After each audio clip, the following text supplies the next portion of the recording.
और इस बीच हमारे साथ पत्रकारों का पैनल भी इस वक्त मौजूद है। दिबांग लगातार स्टूडियो में हमारे साथ बने हुए हैं, हमारे साथ आदेश रावल लगातार बने हुए हैं, पंकज शर्मा अब हमारे साथ जुड़ गए हैं और साथ ही हमारे वरिष्ठ सहयोगी आशीष कुमार सिंह भी अब स्टूडियो में हमारे साथ मौजूद हैं। मैं जरा पंकज जी का रुख कर लेती हूँ पहले। पंकज जी, ये विदाई की घड़ी है और ऐसे में देश नम आंखों से पूरे सम्मान के साथ विदा कर रहा है डॉक्टर मनमोहन सिंह को, और ऐसे में ये विवाद स्मारक को लेकर, सर क्या ये टाला नहीं जा सकता था?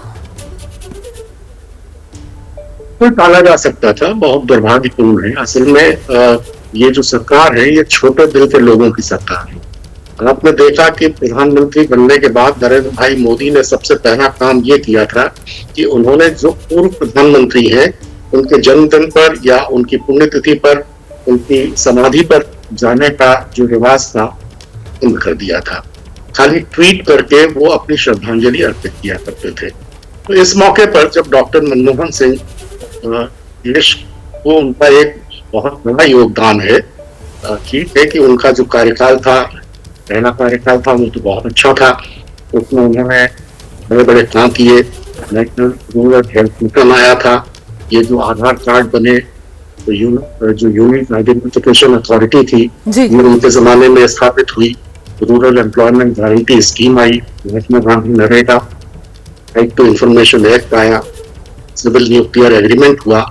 न्यूक्लियर एग्रीमेंट के आप ध्यान होगा कि करीब करीब उनकी स्वीकार करने की नौबत आ गई थी, क्योंकि वाम दलों ने अपना समर्थन वापस लेने की घोषणा कर दी थी।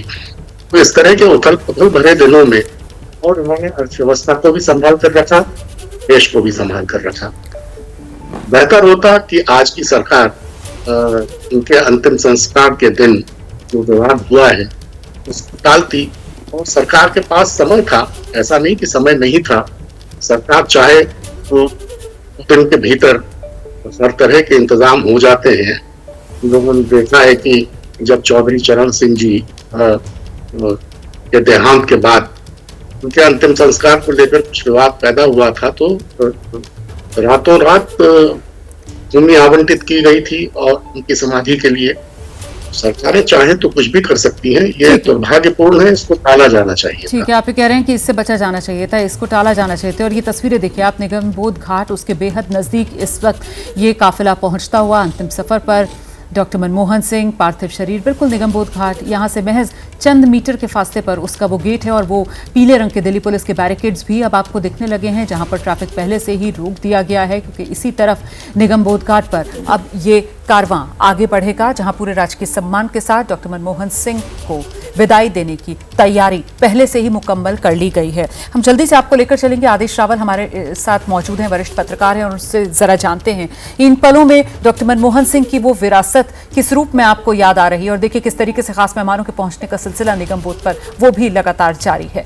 जी आदेश।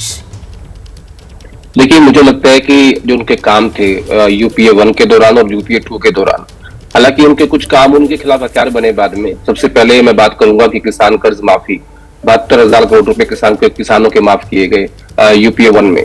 न्यूक्लियर डील की गई यूपीए 1 में।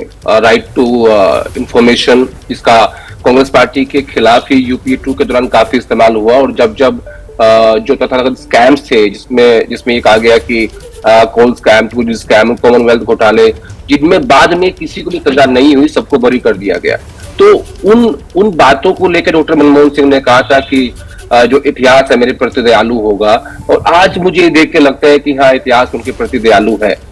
और जब लोग ये कहते हैं कि नहीं, डॉक्टर मनमोहन सिंह जो है वो कमजोर पीएम थे, कहीं से नहीं लगता। जब उन्होंने तय किया कि वो न्यूक्लियर डील करेंगे तो वो करी, और कहा कि लेफ्ट पार्टी आपसे समझौता तोड़ देगी, मतलब कोई बात नहीं, हम परवाह नहीं करेंगे इस बात की। कांग्रेस पार्टी की तरफ से कई बार इस बात का जिक्र किया गया कि आप इस फैसले पे अड़िए मत, क्योंकि हो सकता है हम अपनी सरकार गवा दें। डॉक्टर मनमोहन सिंह अड़े और उन्होंने न्यूक्लियर डील करी, तमाम अधिकार दिए। मैं आदेश आपको रोक रही हूँ।